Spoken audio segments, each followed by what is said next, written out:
It's official, Dr. Dre is an Apple employee. I'm Bridget Carey, and this is your CNET update.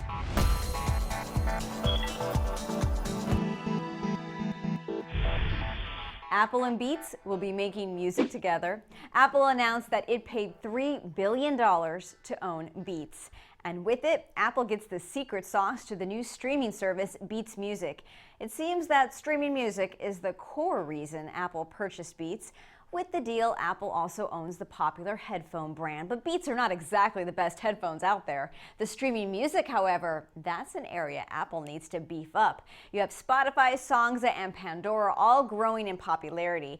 Apple does have its own iTunes radio that lets you stream music for free, but it's not at the level of Spotify. There are 10 million people that pay $10 a month to use Spotify. Beats Music also costs $10 a month, but it's only 4 months old and is much smaller, but the formula of Beats makes it unique. You see, Beats uses computer algorithms to pick songs that you like, but on top of that, there are humans behind the scenes picking playlists. There are two other gems that Apple gets out of this deal: Dr. Dre and Jimmy Iovine.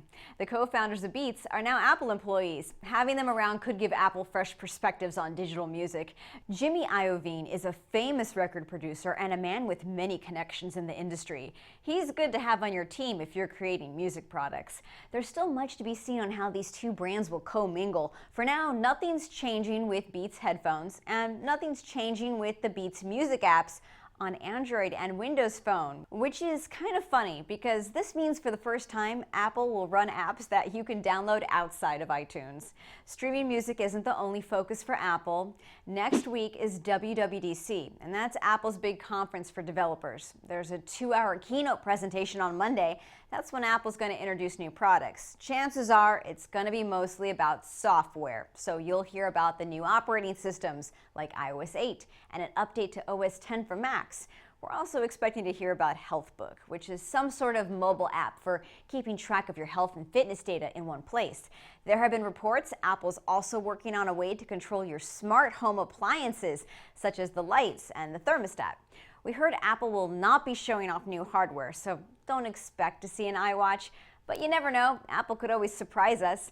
Apple is streaming their presentation starting at 10 a.m. Pacific, 1 p.m. Eastern on Monday. And you can follow the news on CNET's live blog with our editor commentary. That's your tech news update. You can always head to CNET.com for more. From our studios in New York, I'm Bridget Carey.